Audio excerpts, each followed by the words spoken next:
ചോറിനും പുട്ടിനുമൊക്കെ കൂട്ടി കഴിക്കാവുന്ന ഒരു തനി നാടൻ മുട്ട റോസ്റ്റ് നമുക്കുണ്ടാക്കാം. അതിനായി ഞാനിവിടെ ഒരു 5 മുട്ട എടുത്തിട്ടുണ്ട്. ഇത് ഞാനൊന്ന് പുഴുങ്ങാൻ വെക്കുകയാണ്. ഇനിയും ഇതിലേക്ക് വേണ്ട ഇഞ്ചിയും വെളുത്തുള്ളിയൊക്കെ ഒന്ന് ചതച്ചെടുക്കാം. അതിനായിട്ട് ഞാനിവിടെ 7 അല്ലി വെളുത്തുള്ളിയും ഒരു ചെറിയ കഷ്ണം ഇഞ്ചിയും 1/2 ടീസ്പൂൺ പെരിഞ്ജീരകവും എടുത്തിട്ടുണ്ട്. ചെറിയ ജീരകമല്ല, പെരിഞ്ജീരകമാണ്. ഇനി ഞാനിതൊന്ന് നന്നായിട്ട് ചതച്ചെടുക്കാൻ പോവുകയാണ്. നന്നായിട്ട് ചതച്ചെടുക്കണം. പെരിഞ്ജീരകമൊക്കെ കടിക്കാൻ കിട്ടരുത്. നന്നായിട്ട് ചതയണം.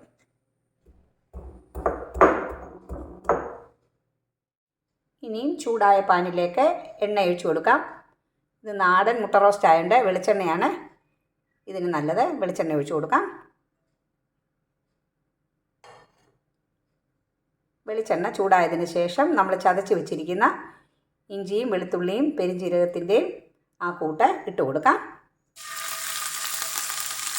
ഒരു 2-3 മിനിറ്റോളം ഇതൊന്ന് വഴറ്റിയെടുക്കണം.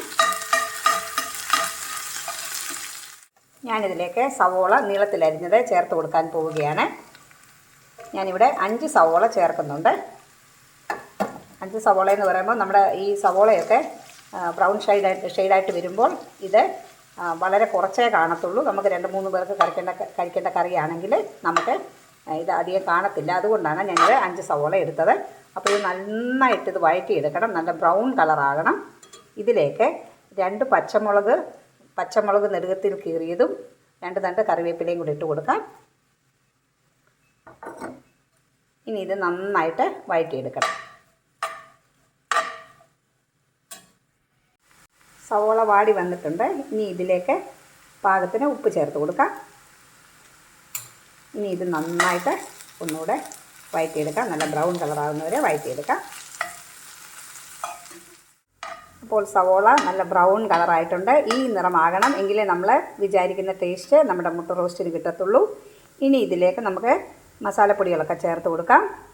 അതിനായിട്ട് ഞാനെല്ലാം ടീസ്പൂണിലാണ് എടുക്കുന്നത്. 1/4 ടീസ്പൂൺ മഞ്ഞൾപ്പൊടി, 2 ടീസ്പൂൺ മല്ലിപ്പൊടി, 2 ടീസ്പൂൺ മുളക് പൊടി. ഞാനിവിടെ കാശ്മീരി ചില്ലിയാണ് ഇട്ടിരിക്കുന്നത്. സാധാരണ മുളക് പൊടിയാണെങ്കിൽ ഒരു 1.5 ടീസ്പൂൺ മതി. പിന്നെ 1/2 ടീസ്പൂൺ ഗരം മസാലപ്പൊടി. ഇത്രയും പൊടികളാണ് ചേർത്ത് കൊടുക്കുന്നത്. ഈ പൊടികളൊക്കെ ഇത് മൂക്കട്ടെ.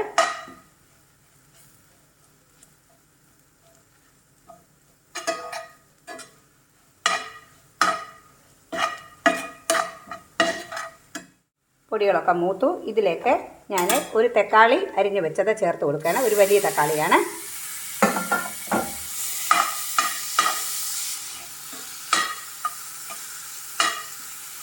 ഈ തക്കാളി നന്നായിട്ട് വെന്തുടയണം.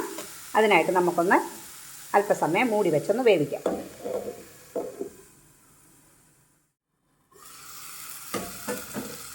തക്കാളി നന്നായിട്ട് വെന്തുടഞ്ഞിട്ടുണ്ട്. ഞാനിതൊന്ന് ഇടയ്ക്കൊന്ന് മൂടി തുറന്നൊന്ന് ഇളക്കി കൊടുത്തിരുന്നു. ഇടയ്ക്കൊന്ന് ഇളക്കി കൊടുക്കണം, അല്ലെങ്കിൽ പാത്രത്തിൻ്റെ അടിക്ക് പിടിക്കരുത്. ഇത് നന്നായിട്ട് വെന്തുടഞ്ഞിട്ടുണ്ട്. ഇതിലേക്ക് ഒരു 1/4 ഗ്ലാസോളം, ചെറിയ ഗ്ലാസ്, ഒത്തിരി വെള്ളം ഒഴിക്കല്ലേ, 1/4 ഗ്ലാസോളം വെള്ളം ഒന്ന് ഒഴിച്ചു കൊടുക്കാം. എപ്പോഴും തിളപ്പിച്ച വെള്ളം വേണം ഒഴിച്ചു കൊടുക്കാൻ.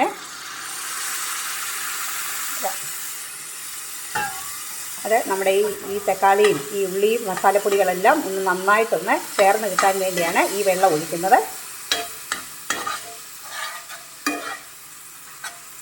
ഇനി ഇതിലേക്ക് ഞാൻ ഒരു നുള്ളു പഞ്ചസാര ഇട്ട് കൊടുക്കുകയാണ്. പഞ്ചസാര ഈ റോസ്റ്റിൻ്റെ രുചി വർദ്ധിപ്പിക്കും. നിങ്ങളൊന്നിട്ട് നോക്കുക. ഒരുപാട് ഇടല്ലേ, ഒരു നുള്ളു പഞ്ചസാര. ഇനിയും പുഴുങ്ങി തൊലി കളഞ്ഞു വെച്ചിരിക്കുന്ന മുട്ട ഇതിലേക്ക് ഇട്ട് കൊടുക്കാം.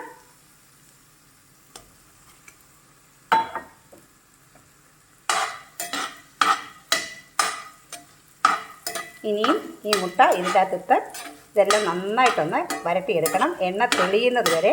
അപ്പോഴാണ് നമുക്ക് പെർഫെക്റ്റ് ആയിട്ടുള്ള നമ്മുടെ നാടൻ മുട്ട റോസ്റ്റിൻ്റെ രുചി കിട്ടുന്നത്. ഇതിൻ്റെ എണ്ണയൊക്കെ തെളിഞ്ഞു തുടങ്ങി, നല്ല കളർ വന്നിട്ടുണ്ട്. ഇനി നമുക്കിത് ഓഫ് ചെയ്യാം. കാണുമ്പോൾ തന്നെ കഴിക്കാൻ കൊതി തോന്നുന്ന നമ്മുടെ മുട്ട റോസ്റ്റ് ഇവിടെ റെഡി ആയിട്ടുണ്ട്. അപ്പോൾ ഉണ്ടാക്കി നോക്കിയിട്ട് അഭിപ്രായങ്ങൾ പറയാൻ മറക്കരുത്.